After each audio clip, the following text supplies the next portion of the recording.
Hello, friends. We are excited that our No Small Endeavor Plus community is growing. Now, all of our friends in the No Small Endeavor orbit are intelligent, smarter than average, winsome, good-looking, while the members of NSE Plus seem especially so because they are enjoying ad-free episodes as well as special subscriber-only content once a month where we discuss habits and practices learned from our guests over the years. And those special episodes have been a lot of fun, personal and practical. I love sitting down with our producer, Jacob Lewis, and recording those for you. And so we would love to have you join us. And your NSC Plus membership helps support the show. So because of all of these things, we'd love for you to join the NSC Plus family. Just go to nosmallendeavor.com, click subscribe, and start catching up on our subscriber-only episodes today. Again, go now, nosmallendeavor.com, click subscribe, and start catching up. See you there. I'm Lee C. Camp. This is No Small Endeavor. You're listening to our unabridged interview with poet, theologian, and peacemaker Pádraig Ó Tuama, originally recorded in 2020. This is one of our best of episodes. Enjoy. Grateful today to be interviewing Mr. Pádraig Ó Tuama of the northern of Ireland, poet, theologian, and a peacemaker. Welcome, Pádraig. Thanks very much, Lee. It's nice to be with you. It's a pleasure to be with you. You've been doing work there in various forms of peacemaking and healing of communities for quite some time. Would you tell us a little bit about Corrymeela and the work that you've done there through the years? Yeah, so Corrymeela is a reconciliation community that was set up in 1965 by a bunch of students and some older people as well. The first leader was Reverend Ray Davey, who was a Presbyterian minister. He had been a prisoner of war during the Second World War. He had been a volunteer padre with the YMCA. He was captured and imprisoned then near Dresden, and his release from that prisoner of war camp came as a result of the bombing of Dresden. And that was, of course, considered a war crime, that bombing, because of the civilian casualties that was predicted. And it nonetheless went ahead. So he came back traumatized and also saw an Ireland that had recently been partitioned by the British and was seeing that people's imagination about what freedom and peace could look like was usually an imagination that imagined that the other, whoever they were, would be annihilated. And so he saw, I suppose, the writing on the wall in terms of where Ireland was going. This was 1945. But already, partitioning a country is a terrible way to ever do anything. Yeah. And partitioning a country just starts off new wars. So by 65, these things had gotten worse. So he started off this community of people, not a residential community, a community of people in their ordinary jobs, but who gathered around volunteer work at a residential centre where weekends and summer holidays and Easter holidays, there were symposiums about politics and peace and how to argue in a way where you weren't seeking to murder each other. And that work's continued. About 10,000 people a year go through the programs at Corrymeela. Most of those people going through on site up on the very north coast of Ireland. Programs involving young people or people from different political points of view or religious points of view or community points of view or economic points of view. But the work's become international too. So we have partnerships across the water in England and Scotland with communities there. As well as then with South Africa, with the Balkans, with Israel and Palestine, with Korea as well. Yeah. So the story of Dresden is moving to me, and as part of the founding of your community. Some years ago, I was in Germany in the October following the September 11 attacks. Wow. And during that time, I was there speaking at a retreat of various European church workers, and of course everyone was wondering what was going to happen. Was there going to be a war and so forth? And there's a German woman that I began walking with on the long afternoon walks, and she began telling stories about she was a schoolgirl during the bombing of Dresden, and this bizarre story she told about having hearing the bombings of Dresden one night and getting up the next morning and going to school with some 10,000 people had been killed or something like that night. But one of the things I always remember that woman because she does something that I think I understand you all to be doing in terms of getting people to try to listen well. She would tell me stories about her husband being a young man in the German military, about her husband or her brother being in youth for Hitler, and she would talk about the war and so forth. And at some point, I finally my interest finally got to kind of boiling over, and I said, "So you're telling me that you all thought the war was justified?" And she kind of stopped in her tracks on this walk and looked me right in the eye, and she said, "Well, of course, in her German brogue, her great English, but German brogue, but of course, don't you Americans always think your wars are just?" And that sort of sense of capacity to at least begin to learn to listen to each other. But that seems like I hear in a lot of your work and what I've read about Corrymeela, you're trying to get people to listen well. Well, yeah, trying to get people to listen well. You're trying to get multiple versions of the same story to live in a room.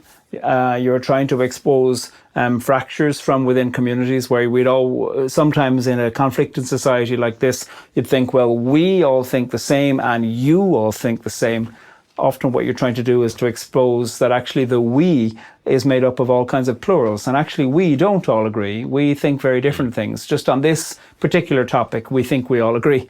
And so sometimes by realizing that the we isn't nearly as simple or as singular as that, and if I can begin to imagine that I can be in close affiliate relationship with people who actually disagree very seriously on certain topics, just not this one, well, then I'll begin to imagine that the you, the they, the other, also has as much complexity within it. And so therefore I'm not thinking all of you people think all of the same thing about this. I'm beginning to think, maybe on this topic that other group think very similarly, but on other topics they think very differently. And so alliances can become unexpected then, and you can perhaps to feel a little bit less loyal to the group belonging that you imagine forms the us, and begin to become more curious about the group belonging that forms the they. And then suddenly all kinds of unexpected alliances can occur within the context of a group. That's all done within the context of safety, of course. If there's the presence of threat in a room or an ongoing level of systemic threat, well, then such conversations are probably preemptive. You can only have these kinds of conversations in safety or relative safety. You've spoken at some length about agreement not being the basis of relationship. Will you talk a little bit about that? Well, I mean, agreement and common ground for me they're not a bad place to start. If you're bringing a group of people together who've had, a long history of serious fallouts and serious practiced misunderstandings with each other, having a little bit of agreement or a little bit of common ground at the start might help things get going. So it's not like I think those are bad things. I just don't think that those are the things that will save us. I think that curiosity and a capacity to not agree with each other is something that will really help. And to know, what do I do when I don't agree? And agree to disagree isn't enough either. That's a pretty boring endpoint. I'm curious to think, how can I begin to examine, am I complicit? Am I part of the problem here? Were I stepping outside of the situation, would I realize, actually, I'm the enemy, rather than thinking we're mutual enemies? Is the cause of justice against me? Can I ask myself critical questions in public? Can I disagree seriously? Or can I realize, actually, a fruitful outcome is where I will change my mind and agree with you that actually I have been on the wrong side of this and that I have benefited from something that I've denied. So those are very serious civic practices to happen in public. And so to create an environment where that can happen carefully, it looks careful and calm, but also it is filled with anger and with pain and with lament and with fury. Peace regularly doesn't look very peaceful. Peace looks like complex arguments that happen between people. And so that requires very careful facilitation and very careful boundaries and very focused ways of saying, we're going to stay on topic to this. Yeah. And you're dealing, certainly in the history of Corrymeela, you're dealing with people that have had very loss of family members, loss of loved ones. Yeah. Serious. All kinds of losses, loss of family members, loss of loved ones, loss of safety, loss of the imagination about what the future can be, also loss of language, loss of a sense of territory, loss of a sense of historical connection, with a history that you love, loss of the name for the place that you love, and the introduction of somebody else's name for the place where you are. There's all these various levels of losses, and each of those can manifest itself in different ways. So often we're speaking about different kinds of losses in groups of people with different kinds of experiences and different styles of a relationship with conflict. It's a wonder we get anything done at all. Would you talk a bit about how so often the challenge of listening seems to be burdened with the notion of that simply to listen or to seek to understand somehow underwrites complicity? Yeah. So the words you mentioned there, listening and complicity, and understand, they're all words that are gathered around this question of who's right and who's wrong. And who do I believe who's right and who do I believe who's wrong? And do I have sympathy for somebody who believed something terrible? And if I do have sympathy for somebody who believed or did something terrible, am I on their side just because I have sympathy for them? Or can I have sympathy for somebody who did the intolerable?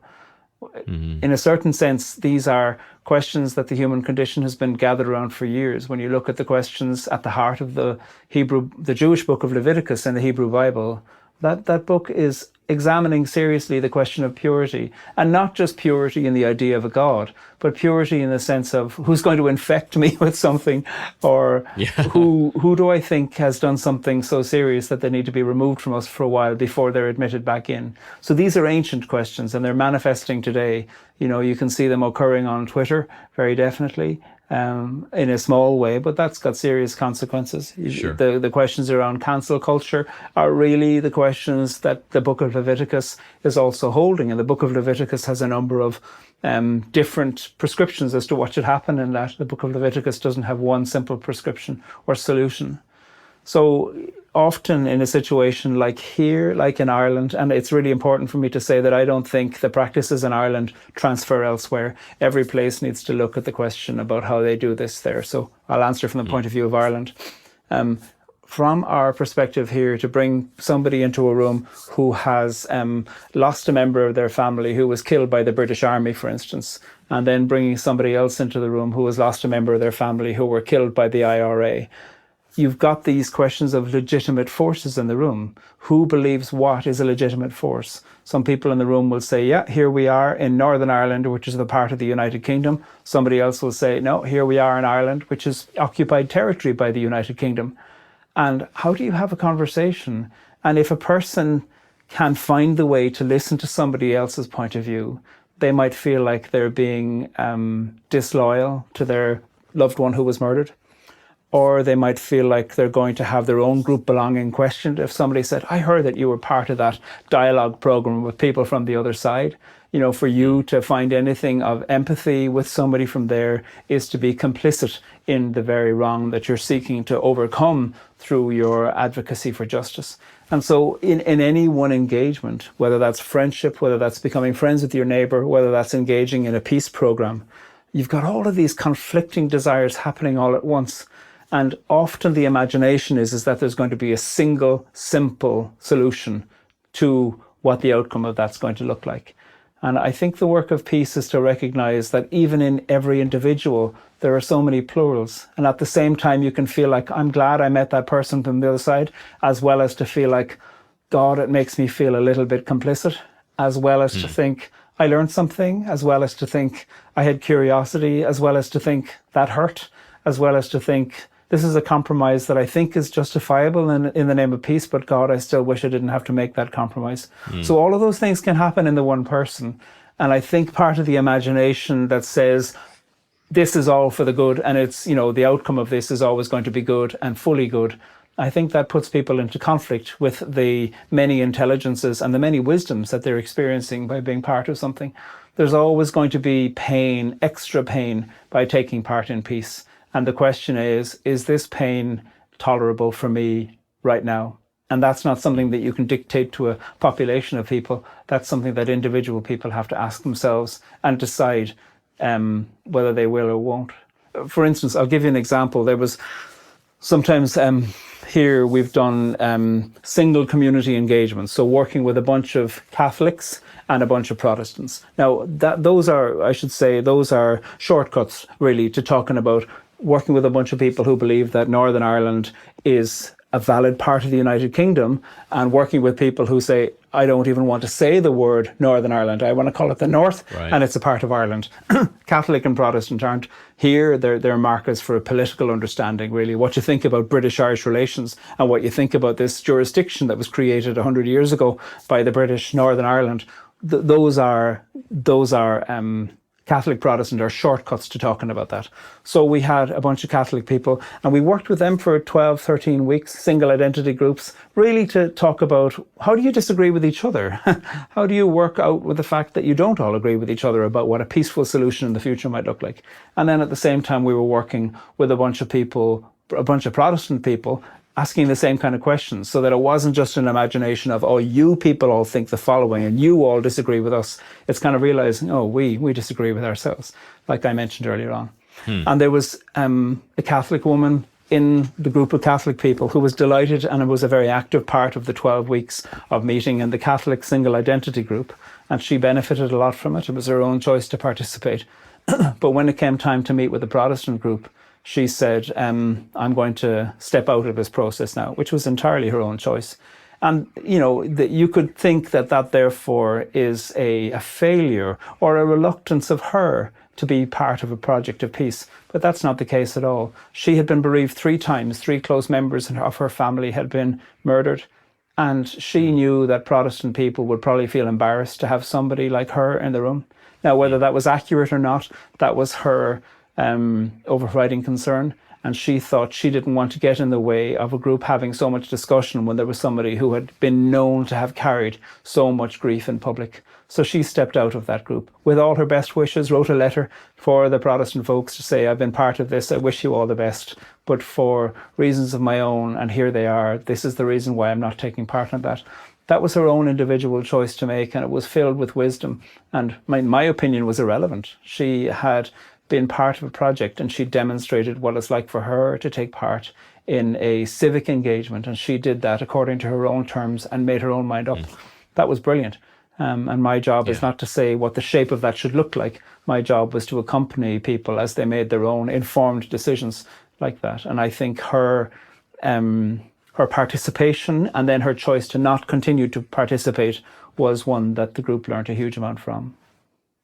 I'm reminded of a story that is somewhat comedic and certainly not as serious in its consequences as the case you just indicated. But your story about one of your 11-year-olds that you worked with as a school teacher that asked about God creating Protestants, I think was how her line went. I was a chaplain, and there was this magnificent 11-year-old who was fantastic at football.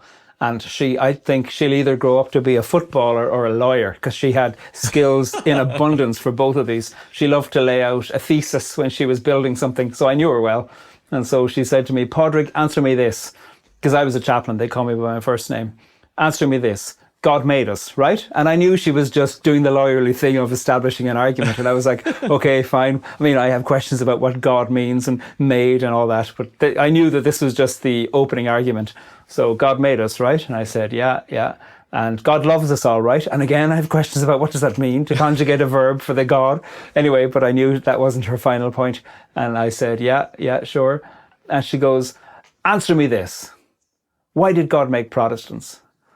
And that's a serious question. She was born years after the peace agreements. And peace agreements are only the start of something, never the end of something. But I wanted to know why she'd ask that, because she was such a fair-minded individual in her class. And she would not tolerate bullying from amongst her class, but here she was. And I said, tell me more about your question. And she said, they hate us and they hate him. They hate him and they hate us, as in us, Catholics, and him, God.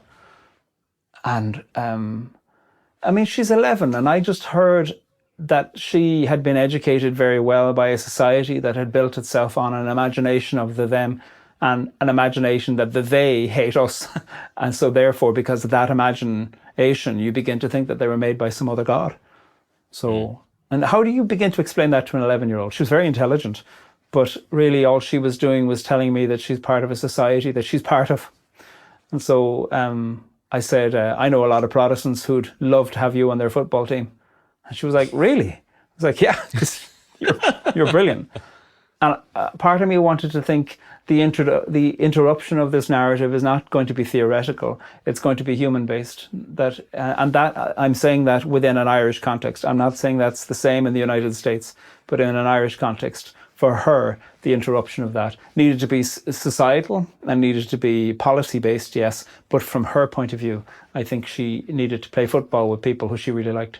And then she said, because Ireland had been beaten by France in the football the week before, and it had been a handball, had been a last-minute goal, and it was discovered later on that it was a handball, but only after the match had finished, So after, when I told her that there was Protestants that I knew who'd love to play football with her, she said, answer me another question. What about French people? What God made them? And we were all united in our hatred of the French that week because of the Ireland loss. So I was like, you're definitely right. Some other God made the French. Yeah. She was magnificent. She'd be in her 20s now, presumably fighting lots of law cases or scoring goals in football. Yes, yeah. I've learned from you and Michael McRae about this book, Moving Beyond Sectarianism, and their scale of sectarian danger. Would you talk a little bit about that? I find that just a remarkable sort of construct. Yeah. So this book, Moving Beyond Sectarianism, published by Columbia Press in 2001, I think, is written by an American Mennonite and a Scottish nun, Scottish Catholic nun.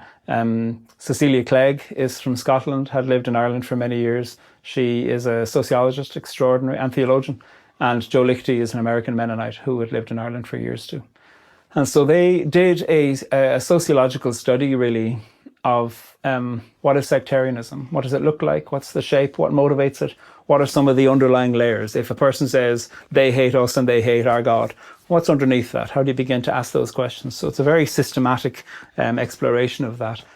Absolutely particular to Ireland, and I don't believe in the universal, really, but there are some things about it that apply elsewhere. And one of the things they do is to talk about what is a scale from, I think, 1 to 11 of a non-sectarian statement to a sectarian statement. And then they problematize that too, because something that seems very non-sectarian can be full of sectarianism. And then something that seems very sectarian can actually just be being honest as well. So the first one they say is, we are different, we believe differently, and the final one is, you are evil, or you are the devil. And what are the steps along the way? And it's easy to think, oh yeah, in my lifetime, I definitely just want to be based here, and the thing of tolerating all differences. But some differences shouldn't be tolerated. So along the way, they have things to say, because I disagree so seriously with what you think, I'm going to tell you what I think so that we can have an honest relationship with each other. That's a totally reasonable thing to say. It's filled with possibilities of violences that have been enacted in the name of that kind of language. But that doesn't mean that kind of language shouldn't be used, because we do have serious disagreements with each other. One of the other steps is to say, you are not who you say you are. We are who you say you are. That's a very serious thing. I'm a gay man, and I've had people for years say to me, you're not a proper man. And from an analytical point of view, one of the things that they're doing is they're taking the possibility of empowered self-determination and self-communication from me and telling me that I fit into their category for me, not my category for me. And so that's happening all the time. And when you can begin to look at the ways we speak to each other through their lens, there can be some really, really helpful wisdoms and analyses that they offer. Again, it's important to say it doesn't always transfer elsewhere, but there might be some things from it that you can go, oh, that bit is really helpful for me in applying this in another situation. Right. I'm interested, you've already 3 or 4 times have said, I'm only speaking for the case in Ireland. Yeah. Why the care there? Because I've seen it so often. I mean, we've had people here, God Almighty, we've been plagued with people from overseas here who've arrived here to say, oh yeah, I've been in the Balkans, so I understand that, so therefore I understand everything here. And like, God Almighty, go home, leave us alone. Or people who think that the Irish situation can be understood through the lens of Israel and Palestine, or through the lens of the Balkans, or further afield through Korea or South Africa. And there are similar dynamics. sometimes, but then there's also always going to be particularities. I've heard some people imagine that because I've worked in conflict resolution here, that therefore I'd have solutions for dialogue about race in the United States. God almighty. I mean, the Irish witness in the United States has been one of complicity with slavery and maintaining that. Who the hell would I think I am? That just because I've been working here in these dynamics, that I would have anything other than repentance and learning to do were I in the United States. So questions of power manifest themselves very differently. And I always want to be really careful not to assume that because I've been long practiced in making mistakes here, that necessarily gives me much wisdom for application elsewhere. I suppose I always want things to be a proposal for a conversation rather than an imposition for the idea that I have any imagination about what something should look like in the United States or in other countries. Speaking as from the American context, I mean, one of the things that we're certainly dealing with and have dealt with all in various waves since the founding of the United States government is various forms of Christianity and nationalism. And obviously, Irish Catholicism is certainly in some way a different species, or of sort of Christianity and nationalism, I suppose. But what are some of your basic observations that you've had there about the ways in which Christianity gets co-opted, that rightful love for place gets co-opted? What are things you're learning and seeing, and things you're having to grapple with and struggle with in that regard? Well, I suppose I want to trouble the word nationalism, because I don't think there is such a single thing as nationalism. I sometimes hear British people critique Irish nationalism, and I find that both insulting and narrow-minded, as well as lack of information. British nationalism, over the course of 700 years in Ireland, has sought to impose a version of nationalism from Britain and Ireland. Irish partial independence came about 100 years ago. And so I'm always curious as to what practice of colonization and war making has the voice that is currently condemning nationalism had over the course of 400 years, and how adequate are they in naming that and dealing with that in their own historical lessons and their own pedagogy of historical education in school, public commemorations. So I see lots of small countries around the world who have been yearning for national independence for centuries suddenly begin to express something about nationalism. And then you have these erstwhile colonial forces, and I do consider the United States, in a certain sense, white America, to have had a American interest overseas imagination that has started wars in many places, as well as Britishness, as well as Frenchness, as well as Spanishness. They are the ones saying, "Oh, nationalism's a dangerous thing." And part of me wants to go, "How the hell do you know? You've been going around making wars for 500 years." Not America, obviously. They've come more lately to the war-making machine. But so therefore, the question as to what do we mean by nationalism? When a small country just says, "Do you know what? We'd actually like a little bit of self-determination. We'd like a constitution that we've written in our own language." That doesn't mean that we're going to be violent to people from other places that want to come in here. Not necessarily. It's usually the places that have been the most violent are the ones who are being the most critical of their erstwhile colonies, that are seeking to find a sense of self-determination and struggle into that articulation. So what we mean by nationalism is something that I think we probably need a variety of different words to refer to that. And I regularly hear people who live in countries that have had a strong public muscularity in the war-making machine of colonialism be very, very public about their opinion about small independent countries that are seeking to have our own languages and seeking to have our own determinations. And I think most of the job of empire and former empire is to demonstrate how they know they have debts, not declarations. Would you say that again? They know they have what? Debts, DEBTS, debts to pay. Yeah. because of the wars they've started, and because of the languages they annihilated, and because of the self-determination, because of the splitting up of communities, because of the famines that they orchestrated and then called natural and they weren't. All of these things are the techniques and technologies of the last few hundred years of European expansion, A, into Europe, and then B, further beyond Europe. And I hear lots of countries deny that they have that and think, oh no, that's just the past. We're just talking about today. And I think that most people who have inherited a war-affected past don't see that the past is so close, is so far away. We're speaking in English, for God's sake. I wish to God that my English were much poorer than it is. And I wish to God my Irish were as fluent as my English were. And that's an ongoing way within which the past is very present today.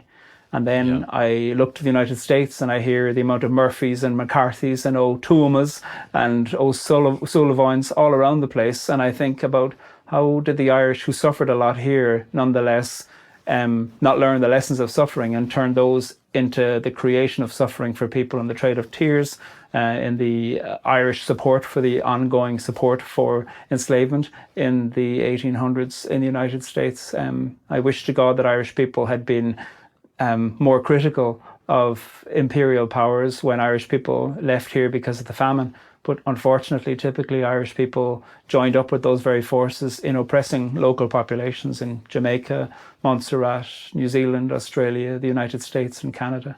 It's to our shame. I'd like to ask how in the work that you're doing, when you're trying in the sort of encounters that you've described,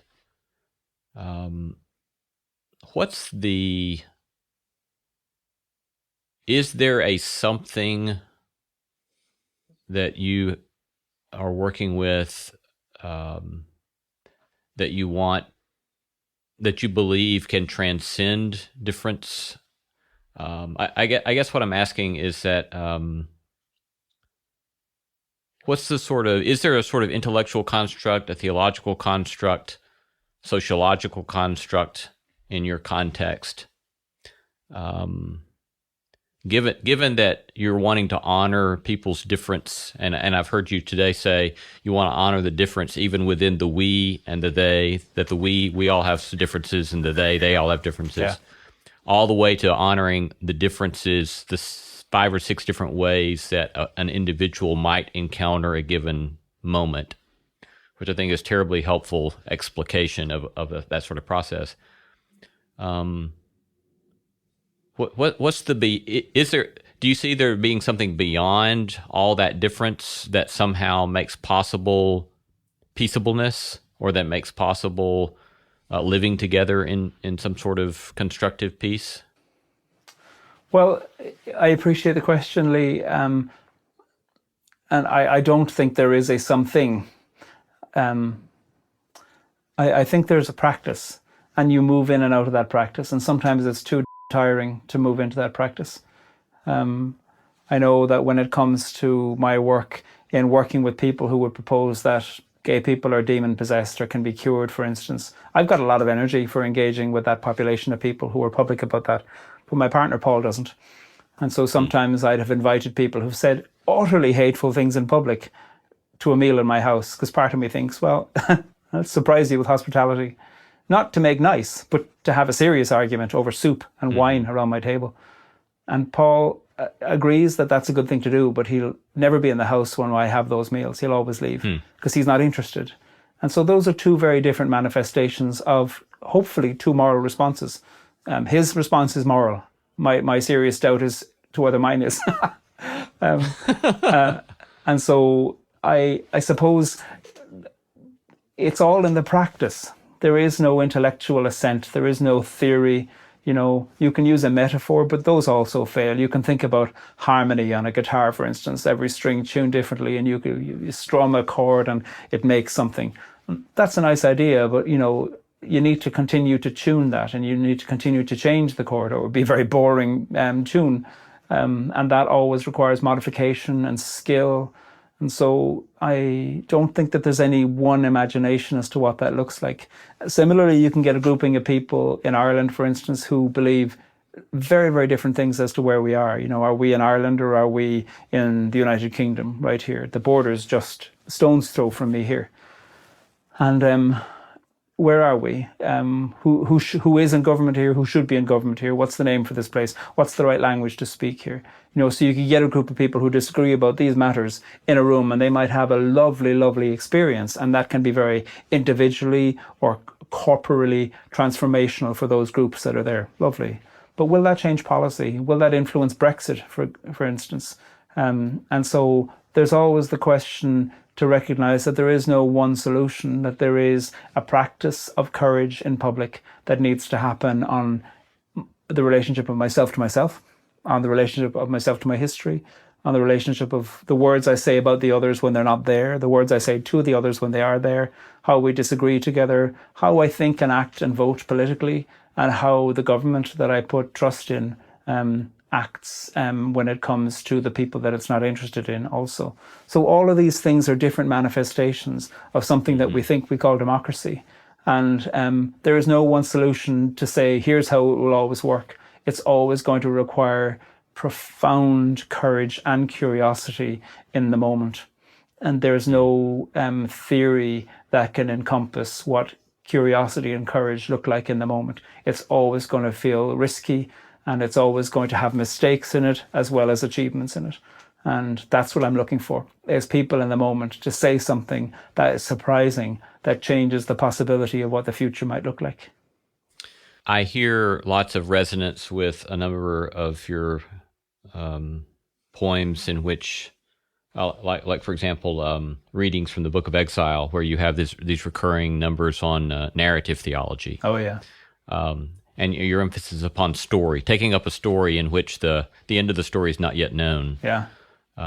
Is that sort of a resonant? Am I hearing that correctly? You think of you're saying there's the practice. There's not necessarily a single construct or a single thing, and your own sort of affinity for narrative theology. Yeah, well, I think narrative theology. I'm on my third degree in theology at the moment. I find it fascinating. I mean, partly the longer I study theology, the more questions I have about the idea of God. Right. But the more curiosity I have about the great storytelling arc that we find within the Hebrew Bible and the Christian scriptures, as well as other scriptures. I am interested in how a narrative approach to theology isn't new, but has been around for a very long time. I'm interested in the courage of the Jews to have an entire body of work and practice of work in the Midrash that just asks very serious questions of the text and believes that the text, if it's serious, needs to have serious questions asked of it. And if the text can't cope with that, or if the God can't cope with that, well, then it's not a sufficient text or God that you have in your imagination. And I think that is a magnificent way to go about asking questions about religion. And if religion's important, it cannot be communicated in a simple list of here's what you do and then don't question. That's not religion. I mean, that's control. Even if it's wise, even if the instructions are wise, to demand action with and deny the capacity for curiosity or questioning or pushing, I think is to deny the project of being human.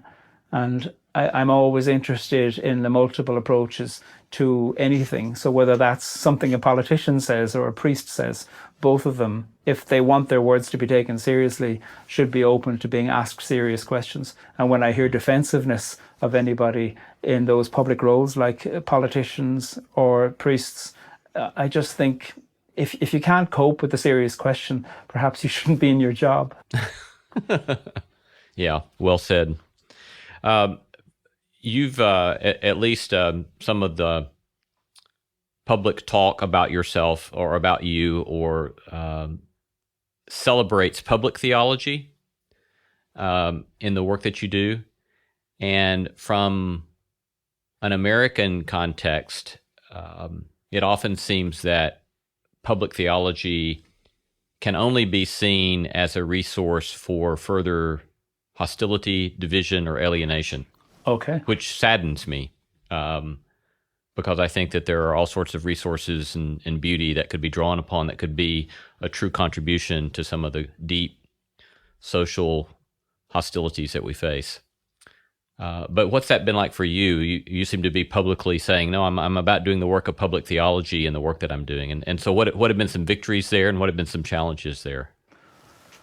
The tensions you're describing don't sound recognizable to me in the context here. I believe them. I suppose, first of all, the idea of public theology is a very recent evolution of naming something as such. But the practice of what we call public theology is as old as humanity, asking serious questions in public about what matters, what's right, and how do we speak about what's right, and how do I take seriously what I think is right in a society where other people have different moral narratives and normative narratives and moral codes by which they live, and how do we recognize that and recognize the impact of my past wrongs on other people today and my community's past wrongs on other people today.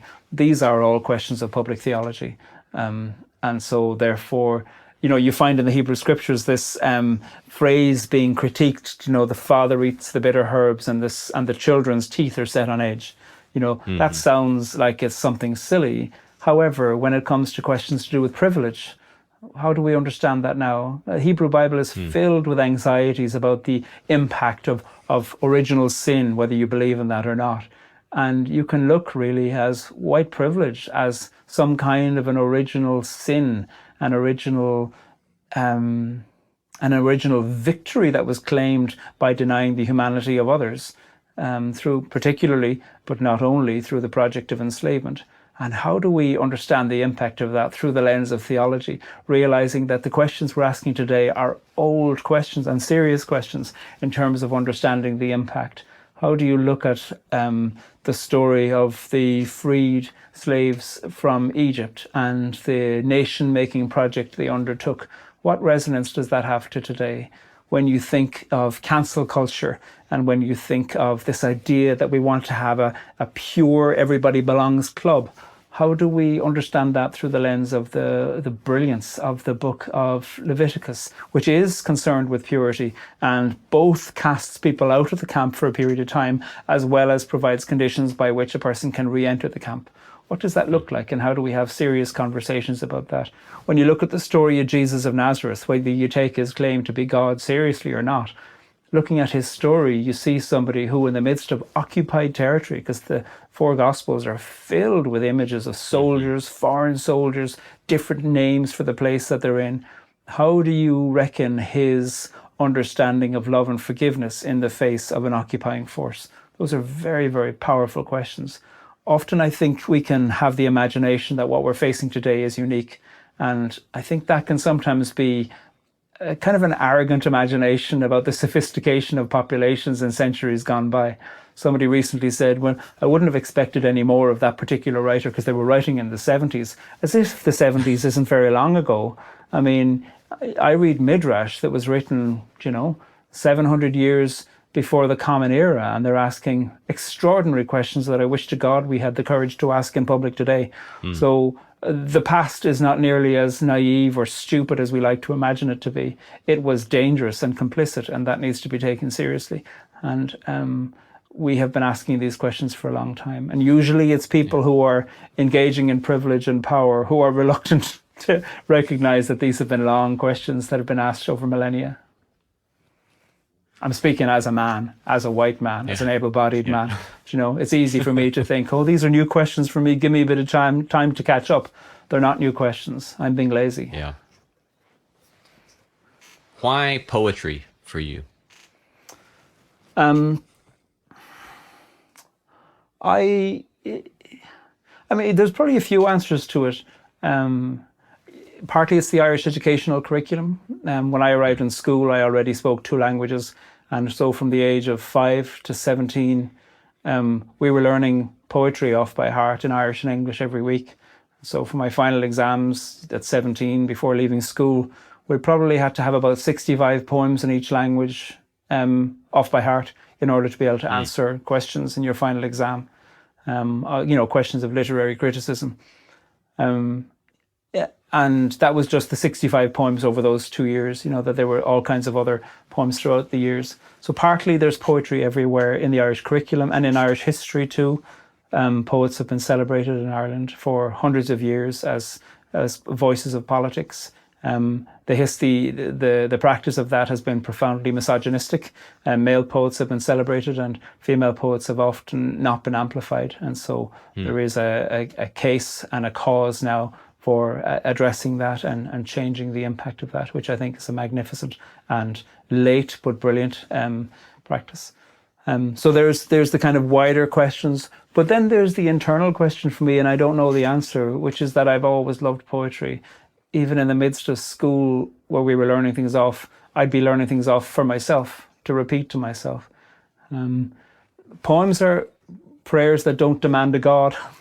You can just believe in the poem and that works, rather than thinking that there's some God who's going to do something to interrupt your life. And I think anybody who's ever prayed knows that sometimes it feels like it works and other times it feels like you're not praying to anything. and a poem can be a bit more consoling.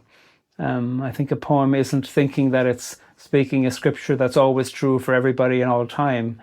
A poem is speaking a scripture that felt true for that time, for now, and for that person, and maybe it can create some community of hospitality and people who engage with it. So maybe those are the reasons. I'm musical. Maybe I just liked the rhythmic nature of poetry. Irish has a lovely use of assonance in poetry. Assonance is the repeated vowel sounds. And so sometimes rather than creating a formal rhyming system the way you might in some English language poetry, Irish language poetry sounds like a small stream running down the side of a mountain, choosing its own path and taking a slight detour, but nonetheless having its own rhythm. And maybe I just like that because of the music in it. So, but I need it. Like, a friend of mine died in the last month and it's been devastating. I've known him since I was 11. And the only times that I've been able to come into contact with profound emotion with that has been in trying to write poems and then trying to read the poems that I've written for him and to him and about him. So for me, it just goes to the heart of things. I think for the last bit of conversation here, I would like to turn to one last question about peace with oneself. And I don't know why you're asking me that. A number of places. I noted especially in readings from the Book of Exile. For example, "'Tis the gift," where you start, "'Tis the gift to be gentle with yourself at the end of a day when you've given, of a day when you're spent."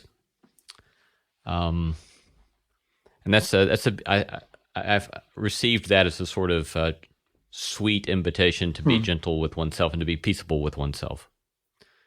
How does that work with you, and what are your own habits and practices of coming to be at peace with oneself? And partly that poem is a somewhat presumptuous continuation of the well-known Shaker hymn, "'Tis the gift to be simple, 'tis the gift to be free." So it can be sung to that tune if you're a singing person.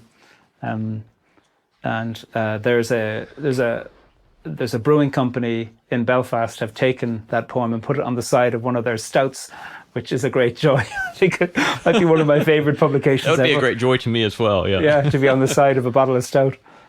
Boundary Brewing are the name, in case you could ever get them in the States. I think they do export. I suppose I have never seen a situation in conflict zones and in conflict dialogue where accusing somebody in a way that is built on the imagination of their total demise has ever worked. So if I want you to believe something, accusing you and insulting you, where I only think that I just want to see your ridicule in public, I have never seen that work, even when it's justified. And it often is, because we believe terrible things about each other and have done terrible things to each other. Yeah. And I've been in rooms with people where one person would say, I'm a member of this organization, and another person would say, well, that organization shot my father, and then deny that they shot him, or called him a legitimate target. So those are terrible rooms to be in. We need to say difficult things to each other, but partly where I've seen that kind of dialogue work has been where somebody can speak very truthfully and very bluntly, but with an invitation to say, we can do this better with each other. We don't have to be friends, but I don't want you to have to face the kind of thing that you made us face. I want you to face what you did, and then we can participate in something civic together. So I've seen that work, and I've seen it powerfully. It's painful. And I suppose I'm interested in, how can I start that with myself? How can I have a spiritual practice that can be blunt in naming wrongdoing of myself, but also have an imagination of the self that is an invitation to a better way of being human, a more moral way of being human. And that interests me. And I suppose I'm interested in an inner practice that locates me in the here and now, and locates me also in the face of my pains and my privileges, and asks me to do something interesting in the practice of those things as a person alive today. So I suppose for me, a spiritual practice is to just greet everything, to say hello to it, to look at every day as the possibility of seeing things that I've anticipated and things I haven't anticipated. Ignatius of Loyola is an old friend of mine, the founder of the Jesuits, dead a long time, but I think about him every day. And he, I think, has helped me a huge amount to be present to life as it is, hopefully more and more of life as it is. And I think by starting off the day by thinking, well, here's what I know is going to happen today. There'll be an interview with Lee at some point later on today, and there'll be a phone call after that, and then there'll be some poems. And to think about the things that I'm thinking, oh, those will be lovely. To think about the things that I think, oh, that'll be the highlight of my day. And then to think about the thing that I'm already imagining, oh, that's going to be terrible. And to find just a little bit of distance from my imagination of all those things. And to think, well, how do I want to be in the presence of all those things? Whether what I'm anticipating to be beautiful is beautiful or not. Whether what I'm anticipating to be terrible is terrible or not. That there might be a small practice of hospitality in that can help me be more present, to being more honest and more truthful to myself and to other people in those moments. To pay attention to the little things that annoy me, the little arguments I have in my head, a repetition of an argument or a fantasy argument with somebody. How can I pay attention to those and to go, what's happening? Why am I inventing an argument that's not even happening, or continuing an argument that's been going on for 15 years in my head? Why am I doing that? Who are these characters that I'm dragging up like an archetype in order to create some kind of visual manifestation of something else that's happening inside of me? How can I pay attention to those things? Not by shouting at myself or saying that I'm a total failure as a human being, but by asking myself to take something seriously, take something playfully, and to consider that to be the meat of spirituality. Yeah. The immediately following that is what has to be the greatest title of a poem I've ever read, entitled "Of Skinny Dipping, Lonely Nights, Charcoal Fires, Absolution, Loads of Guilt, Breakfast, Bucketfuls of Projection, and Forgiveness." And then parenthetically, a longish reflection on the last chapter of the fourth gospel. a brilliant title. I'm glad you like that one. I read that chapter every year on my birthday. It's been a very important chapter for me, yeah. And every year I find something different in it, some corner of it that the year has brought or the day is bringing in conversation with that chapter. I've done it since I was 18. And it's been a lovely ritual every year on my birthday to do it. Yeah. Yeah, I think one of the reasons I love this particular poem of yours so much is that I was raised in a very rationalistic Christian tradition, and so we did not take lightly to claims of mystical experience or charismatic experience or anything like that, and so not necessarily being open to that. I can't say that I've had too many sorts of mystical experiences, but one of the few that I have had was a kind of meditation upon that chapter. What happened? The threefold repeated "Do you love me?" Yeah.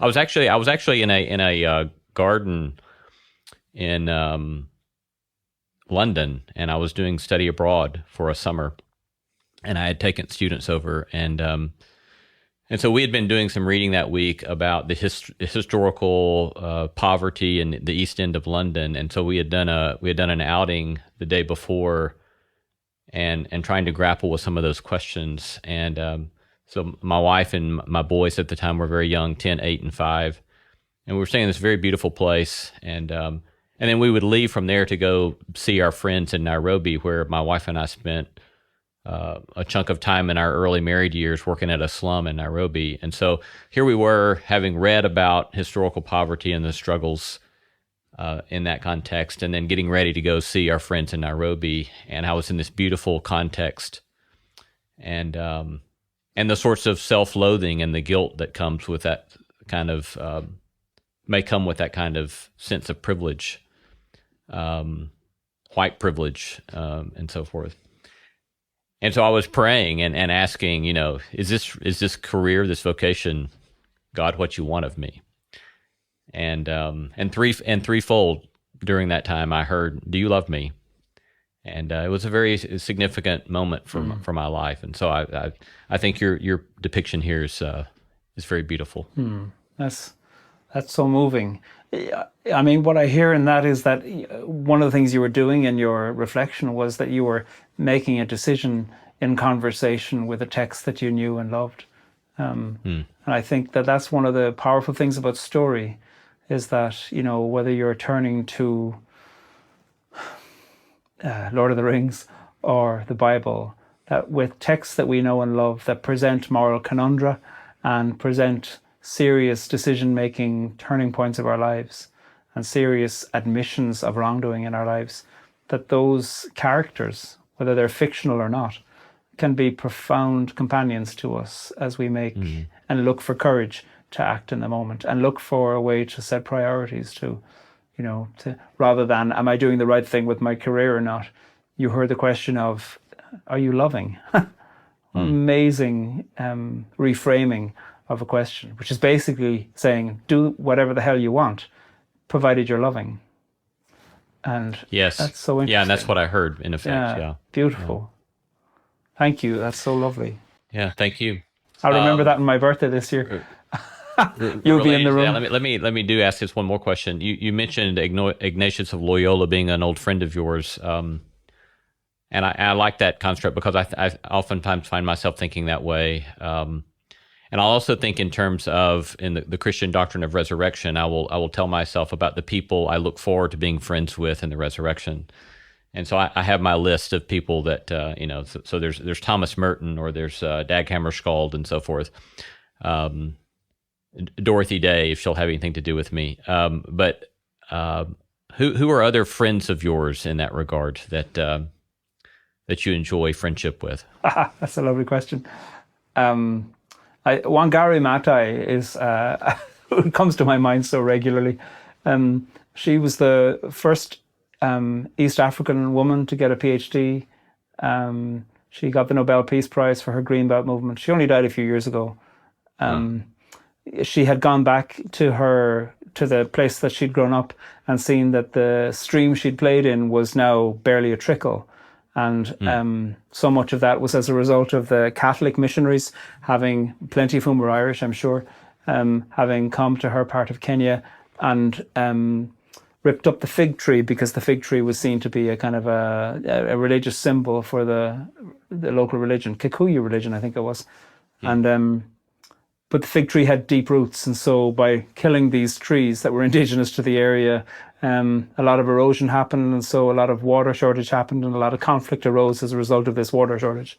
So she started the Greenbelt movement. And I might get the numbers wrong, but from what I remember, she said she planted 7 trees as a kind of a restorative process to this erosion, and 5 died. And so she planted 52 million. And she won the Nobel Peace Prize, 12 or 15 years ago or so. She's died since. So anytime I look at trees and anytime I think of the relationship between place and conflict, and place and the peoples who are living in that place, I turn to her.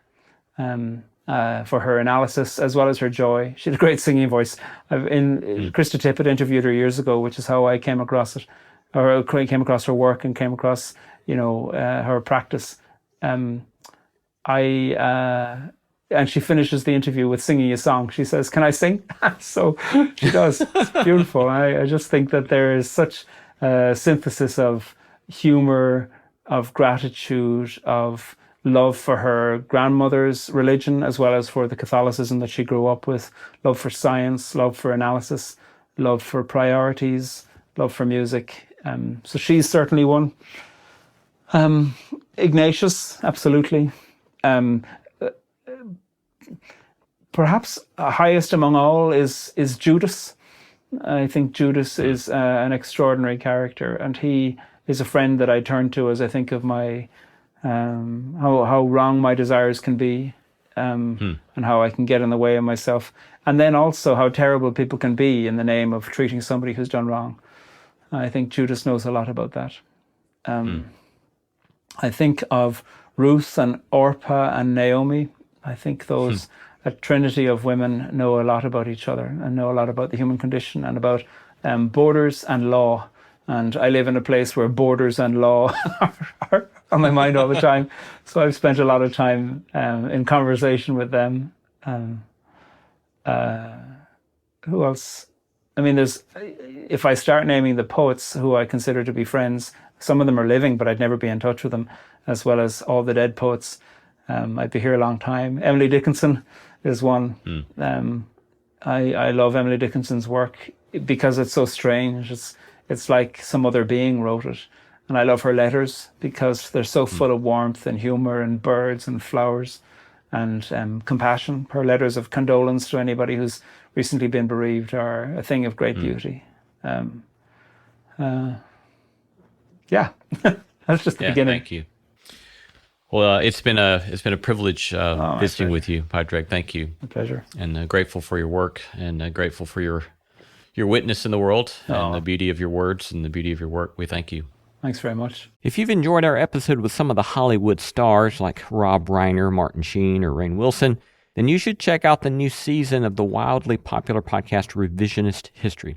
Hosted by no small endeavor friend and New York Times bestselling author Malcolm Gladwell, the new season of Revisionist History digs into stories that fell apart, like Hollywood projects that fell apart and why they did. Malcolm speaks with the minds behind some of Hollywood's biggest hits and asks them to pitch their favorite ideas, the ones that broke their heart because they never got made. It's a season all about a phrase that no one in Hollywood ever wants to hear: development hell. You can listen to those stories on Revisionist History wherever you get your podcasts.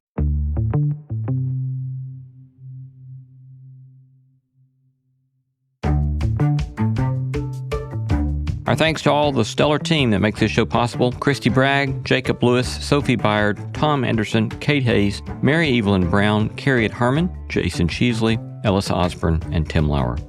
Thanks for listening, and let's keep exploring what it means to live a good life together.